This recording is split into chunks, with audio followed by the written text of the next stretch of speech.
এই নাটক আমার জানা মতো নাই। এই নাটক দেখতে পুলিশ দেখতে চান? পুলিশ দেখতে চান? 5 জন সমাবেশ হয়। এখন আমি হবিগঞ্জে গেলে ধরেন আমাকে যদি হবিগঞ্জের মানুষ মারে, আমি ধরে নেবো এটা আমার কামাই। ঠিক আছে, মারুক না আমার, তাহলে আমি হবিগঞ্জে গেলে যদি মানুষ বিএনপির বা অন্যরা কেউ যদি আমাকে মারে, তাহলে মারতে দেন, সমস্যা কি ভাই? আমাদের তো আর মানে হাকিম মহাজন নাই। তাহলে পুলিশ যদি আমাকে হবিগঞ্জে যাইতে না দেয়, মানে বলেন আপনি আমরা কোনটা ইলিগাল আবদার করছি বলেন?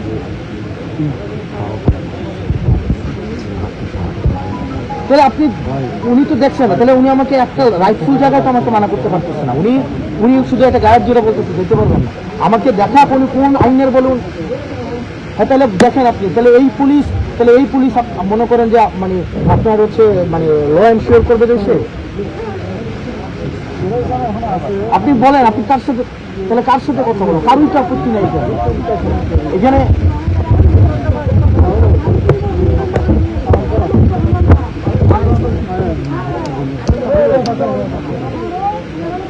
ঠিক আছে, আমি কথা বলতেছি। থ্যাংক ইউ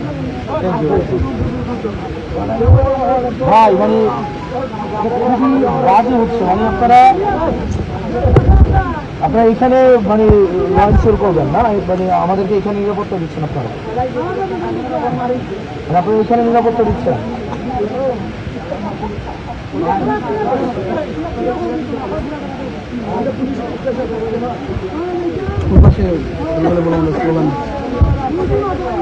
না, ওনারা তো এখন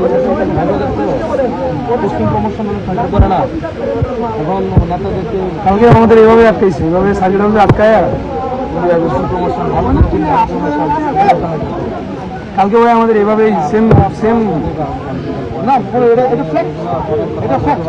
64টা এসপি, আমাদের 64টা এসপি প্রার্থী, ক্যান্ডিডেট হচ্ছে 828 জায়গিরিয়া কি যত নেতা। আমরা যখনই ট্রেনিংয়ে ঢুকি, আমরা যখন কার্যালয় ঢুকি বা যখন ট্রেনিং শুরু করি, আমাদের মেসেজ থাকে কমান্ডার ডিরেকশন ইজ অলওয়েজ নাও। আমাদের যে সিনিয়ররা যে নির্দেশনা দেয়, যদি বলে এখানে কাজের মতো দাঁড়ায় থাকবো, যদি বলে যে আপনাদের জাস্ট অর্ডার, আপনাদের কি বলা আছে জাস্ট অর্ডার, এখন জাস্ট অর্ডার ভাই। স্যার আরেকটা জিনিস বলি ভাই, ওইখানে গেলে যে পারপাসটা যে জন্য আপনি যেতে চাচ্ছেন, কালকে করলে আপনাকে ট্রেনিং দেওয়া হয় জাস্ট অর্ডার সার্ভ করার জন্য, পুলিশ সংস্কার কমিশন করার জন্য, এবং এটা যেন বাস্তবায়ন হয় সেটার জন্য আমরা কাজ করছি। আপনি জাস্ট অর্ডার সার্ভ করার জন্য আপনাকে বলে, আনজাস্ট অর্ডার সার্ভ করার জন্য তো আপনাকে বলা হয় জাস্ট অর্ডার। এখানে না, আমরা জাস্ট অর্ডারই করছি না, এটা জাস্ট অর্ডার করছি। ছাত্রদল আপনাদের পিছনে, আপনি এরপর হচ্ছে বিজিবি, তারপর হচ্ছে পিবিএন, এরপর হচ্ছে ছাত্রদল। আপনি বলতেছেন জাস্ট অর্ডার, ছাত্রদল এখানে আপনি দেখতেছেন না, আপনি দেখতেছেন না, দাও নিয়ে দাঁড়ায় আছে। আপনি আপনাকে ফুটেজ দেখাবো, এই নাটক আমার জানা মতো নাই। এই নাটক দেখতে ফুটেজ দেখতে চান?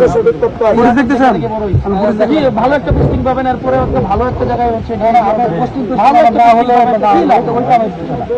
পোস্টিং পেতে যারা পাইছেন, পরে একটা ভালো একটা পোস্টিং পাবেন।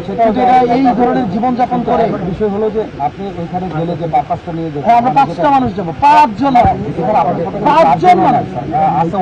আমি 5 জন মানুষ, আমি দায়িত্ব দিচ্ছি, 5 জন যাবো। আমাদের মাননীয় হুইপ মহোদয় যাবে, আমাদের আমি যাবো, ডক্টর মিতু যাবে, আমাদের আর 2 জন যাবে, 5 জন যাবো। 3 জন এমপি আর 2 জন হচ্ছে রাজনৈতিক, আমাদের হচ্ছে পিসি মেম্বার। এই 5 জন নিয়ে আমরা যাবো। যদি বলেন ড্রাইভার যেতে পারবে না, ড্রাইভারে যাবে না, আপনাদের থেকে প্রয়োজনে ড্রাইভার দেবেন। একটা গাড়ি নিয়ে 5 জন মানুষ যাবো, একটা গাড়ি নিয়ে 5 জন মানুষ যাবো। বাইর করে আসেন, এই যে মামলার বিষয়টা যেটা বললেন স্যার, এইটা তো হবে স্যার। একটা গাড়ি নিয়ে 5 জন যাবো, আপনি 5 জনকে অ্যালাউ করবেন না? আপনি আজকে এই মুহূর্তে কেন? এই মুহূর্তে কি ছাত্রদের আপনাদেরকে ইয়ে করবে, পোস্টিং আটকে দিবে, প্রমোশন আটকে দিবে? না না ভাই, এটা আমাদের সিটি আপনার আমাদেরকে বাধা দিচ্ছে। না বাধা দিচ্ছেন, এটা পলিটিক্যাল করতেছেন in the name of security. না ভাই, এটা ওই আমাদের গত বছরে ডিবি তুলে নিয়েছিল, কি দিয়েছিল? নিরাপত্তার জন্য ডিবি নাকি তুলে নিয়েছিল 2 বছর আগে করবে আপনাদের কলিগরাই নিরাপত্তার জন্য ডিবি উঠে নিয়েছিল। আর আপনারা আবার নিরাপত্তার জন্য ওই পুলিশিং আর না, ওইটা দেখতেছি তো, আস্তে আস্তে পুলিশিং আর না দেখতেছি তো। এখন বিষয় হলো যে আপনারা পরিস্থিতিটা আমরা রিয়েলাইজ করতেছি 5 জন মানুষ যেতে দিয়েছি, 5 জন। আপনি পয়েন্ট অফ নো রিটার্নে এখানে অনেক ধরনের মানে এখানে যে কোনো ধরনের যে কোনো ধরনের ক্যাজুয়ালিটি হইতে পারে, রেসপন্সিবিলিটি আপনাদের উপর আছে। স্যার আমি আশা করবো আপনি আইন প্রণেতা ওই ধরনের কিছু হবে না। তাহলে ক্যাজুয়ালিটি যদি না হয় তাহলে আপনি 5 জনকে অ্যাক্সেস দিতেই হবে। আপনি স্যার আপনার মতো করে ডিসিশনগুলো আপনারা 5 জন না, আমরা তো এখান থেকে তাহলে আপনার যে কোনো ধরনের এখানে অপারেশনে এটা লাইবিলিটি আপনাদের উপর আছে।